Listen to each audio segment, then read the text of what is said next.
Olá, muito boa noite, a paz do Senhor. Permita-me entrar em sua casa nesse momento, dando continuidade àquele assunto ao qual venhamos estudando já há algumas semanas, sobre o tema uma comparação instrutiva, comparação entre a criação e a recriação do ser humano na salvação. Como foi falado no vídeo passado, hoje nós vamos para o tema Disse Deus, sede fecundo, multiplicai-vos.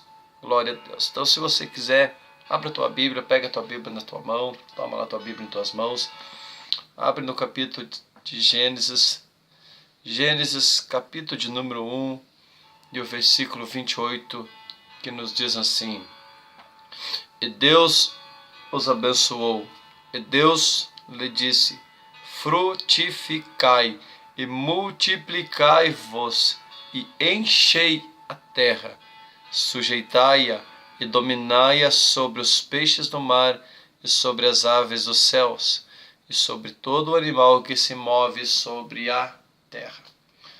Deus abençoou o homem antes de tudo. Antes de Deus os dar essa grande missão de dominar a terra, de se multiplicar, ou seja, de aumentar a sua descendência, Deus os abençoou, para que com a bênção de Deus a missão fosse realizada perfeitamente e mais fácil possível para o homem. Deus, ele sempre, quando nós saímos debaixo da direção, debaixo da bênção de Deus, quando andamos debaixo da bênção do Senhor em obediência, estamos em obediência, estamos debaixo da bênção de Deus, faz com que as coisas sejam mais fáceis para nós.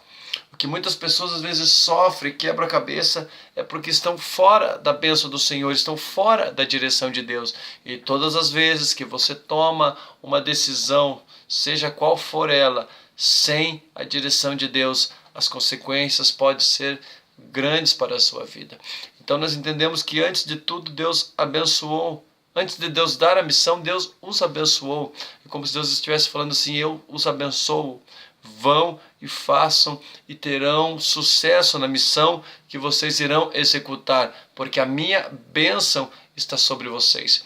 Então Deus dá essa ordem ao homem: vai lá e se multipliquem, aumentem, eu fiz vocês, agora vão e façam outros semelhantes a vocês. Deus deu a ordem para que o ser humano viesse a se multiplicar. Deus está falando assim: a terra que eu fiz é de vocês, e eu quero que vocês encham ela. Deus fala ainda mais, ele diz assim: dominai ela.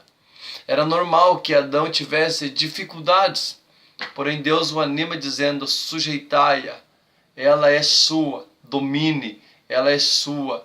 Essa é a ordem de Deus para Adão na criação: domine, produza, multipliquem vocês.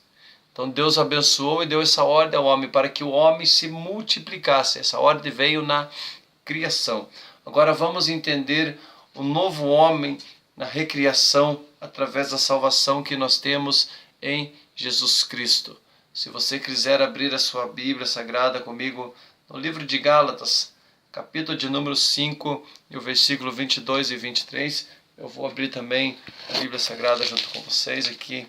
Gálatas, capítulo de número 5, e o versículo de número 22 até o versículo de número 23. É um texto já bem conhecido. Gálatas 5, versículo 22 e o versículo 23 diz: mas o fruto do Espírito é caridade, gozo, paz, longanimidade, benignidade, bondade, fé, mansidão, temperança. 9 dons do Espírito, 9 frutos do Espírito, perdão. O fruto do Espírito são atitudes piedosas que caracterizam a vida daqueles que servem a Deus, do mesmo modo que Adão recebeu a ordem de produzir e se multiplicar. O novo homem que recebe o Espírito de Cristo tem que produzir os frutos do Espírito. É impossível uma pessoa receber o Espírito de Cristo e continuar a viver uma vida no pecado, uma vida carnal, que é impossível quem aceita Jesus, deixa ele entrar em seu coração e não mudar, tem que ter uma vida transformada, ser uma nova criatura. Por que tem muitas pessoas que estão na igreja e não tem mudança, não tem uma atitude diferente, são sempre os mesmos, porque estão na igreja, mas não tiveram ainda um encontro com Jesus, um encontro que venha produzir frutos, e esses frutos vão começar a ser gerados quando a pessoa ela entrega o coração de verdade para o Senhor, quando a pessoa recebe, quando a pessoa acredita, quando ela aceita que Jesus entre dentro dela e a mude totalmente. Então é impossível uma pessoa servir a Deus e continuar a viver uma vida promíscua no pecado, na imoralidade, na carnalidade. Quando você recebe o Espírito de Cristo na mente, você tem que produzir os frutos do Espírito. Esses frutos vão mostrar que você é uma nova criatura, que a pessoa saiu do mundo de pecado, que a pessoa saiu do mundo do pecado, da escravidão do pecado, e ela mudou de vida. E o que marca essa mudança são os frutos que ela vai gerar. As pessoas, ao olharem para ela por si só, já verão a mudança. Olharão para ela e verão a mudança que tem nela. Por quê? Porque Cristo habita na mente, habita no coração, transformou a vida dessa pessoa. E os frutos do Espírito, eles começam a ser produzidos dessa pessoa. Então é impossível uma pessoa conhecer Jesus, receber o Espírito Santo, viver na vida de pecado, uma vida promíscua, uma vida carnal. E Paulo fala em Filipenses capítulo 1, versículo 11. Abra lá comigo, Filipenses capítulo 1, versículo 11. Paulo, ele está nos falando assim, Filipenses capítulo 1, versículo 11.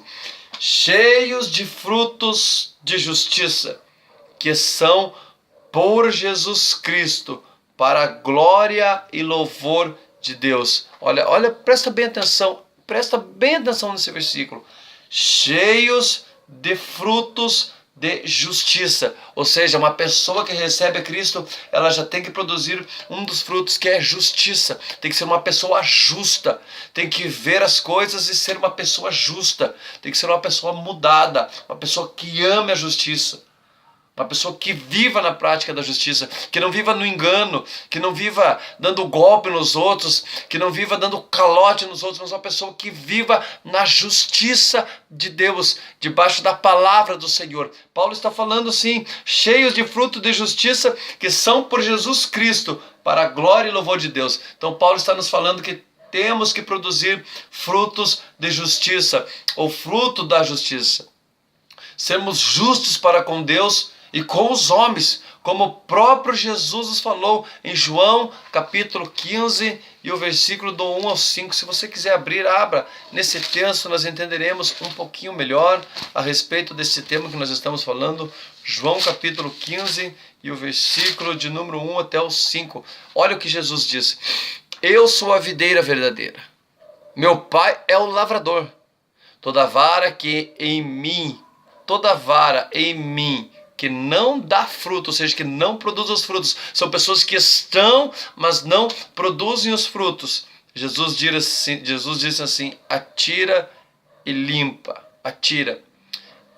toda aquela que dá fruto, para que dê mais fruto. Então vamos entender um pouquinho aqui, vamos parar só um pouquinho, meditarmos um pouquinho neste versículo. Ó.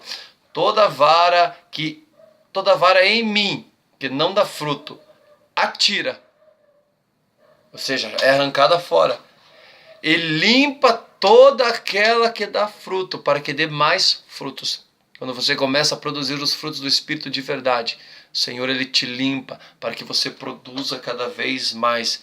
E Jesus fala assim, vós já estáis limpos pela palavra que vos tenho falado, está em mim e eu em vós. Como a vara de si mesma não pode dar fruto, se não estiver na videira, ou seja, se não estiver ligado com Jesus, não pode produzir os frutos.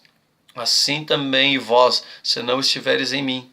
Jesus diz, eu sou a videira verdadeira, vós as varas. Quem está em mim e eu nele, esse dá fruto, porque sem mim nada podes fazer.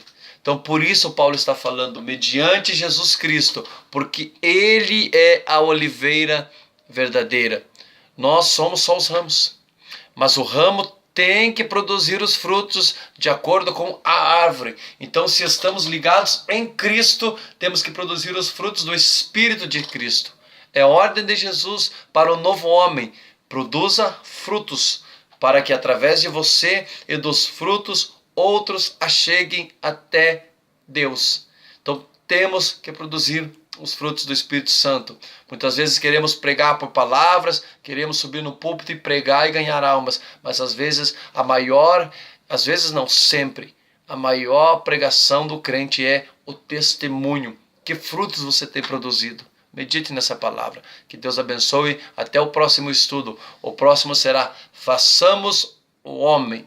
Glória a Deus. Fica com o Senhor. Que Deus te abençoe.